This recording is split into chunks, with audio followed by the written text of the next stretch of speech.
اللہ کے نام سے شروع جو بڑا مہربان اور نہایت رحم کرنے والا ہے۔ ایک ایسی قوم جس پر اللہ نے اپنا دردناک عذاب نازل فرمایا اور اس قوم کے تمام لوگوں کو بندر بنا دیا۔ اس قوم کے لوگ کون سا ایسا گناہ کرتے تھے کہ جس کی وجہ سے اللہ نے ان پر دردناک عذاب نازل فرمایا؟ اور یہ لوگ بندر کیسے بنے؟ اور یہ لوگ بندر بننے کے بعد کتنی دیر زندہ رہے؟ اور پھر ان کو کس قدر دردناک موت آئی؟ جب یہ لوگ بندر بن گئے تو یہ لوگ اپنے عزیز و اقارب کو دیکھ کر کیا کہتے تھے؟ اور کیا آج کے دور میں پائے جانے والے بندر اسی نسل میں سے ہیں؟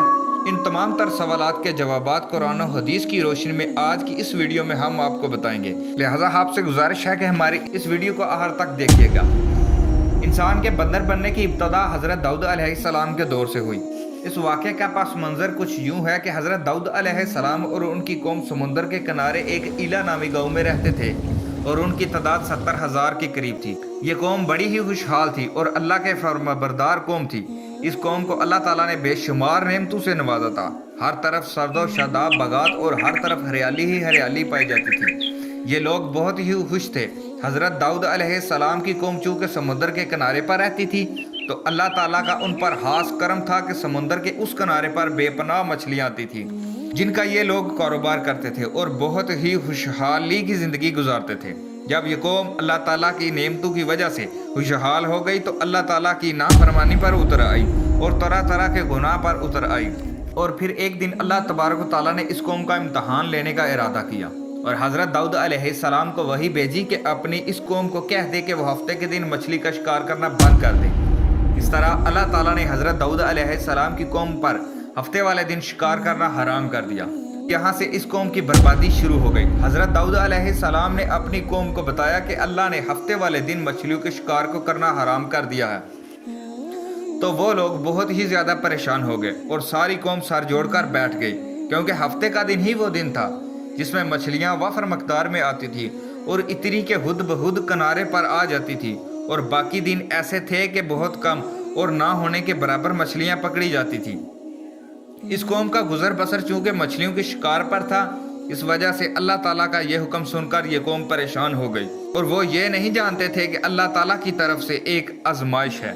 پھر ایک دن شیطان نے ان کو وسوسہ ڈالا کہ سمندر سے نالیاں نکال کر خشکی پر بڑے بڑے حوض بنا لیے جائیں اور ہفتے والے دن مچھلیاں آئیں گی تو نالیوں سے ہو کر ان بڑے بڑے حوضوں میں آ جائیں گی، اور اس طرح پھر ان نالیوں کا منہ بند کر دیا جائے اور اگلے دن یعنی اتوار والے دن ان کو پکڑ لیا جائے۔ شیطان نے اس قوم کے لوگوں کو ورگلایا کہ اس طرح ہم ہفتے والے دن شکار سے بھی بچ جائیں گے اور مچھلیاں بھی ہاتھ آ جائیں گی اور وہ بھی پکڑی جائیں گی۔ بہت سے لوگوں کو یہ ہیلا بازی اچھی لگی اور انہوں نے ایسا کرنا شروع کر دیا اور سمندر سے چھوٹی چھوٹی نالیاں نکال کر بڑے بڑے حوضوں میں ڈال دیں۔ اس کے ذریعے وافر مقدار میں مچھلیاں ان حوضوں میں جمع ہو گئی۔ اس قوم کے بدبخت لوگوں کو شیطان کا یہ ہیلا پسند آیا، لیکن اس قوم نے یہ نہ سوچا کہ جب مچھلیاں سمندر سے حوض میں آ گئیں تو مچھلیوں کا شکار ہی ہو گیا، اس لیے یہ شکار بھی ہفتے والے دن قرار پایا جو اللہ تبارک و تعالیٰ نے حرام قرار دیا تھا۔ اس موقع پر یہودیوں کے 3 گروہ ہو گئے۔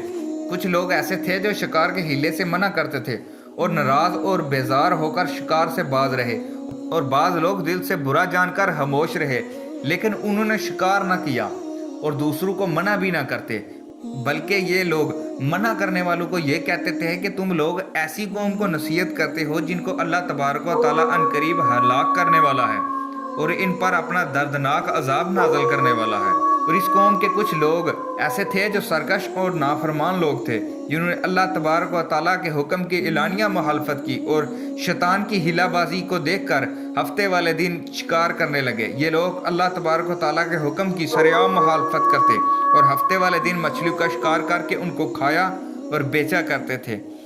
حضرت داؤد علیہ السلام کی قوم کے 12,000 ایسے نافرمان افراد تھے، منع کرنے کے باوجود بھی ہفتے والے دن ان نالیوں کے ذریعے شکار کرتے رہے۔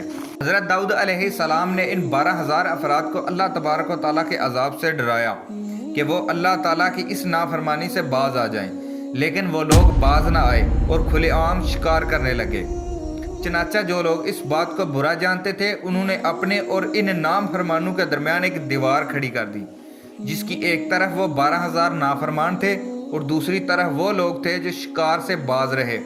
حضرت داؤد علیہ السلام نے اپنی اس قوم کے نافرمان لوگوں کو بار بار سمجھایا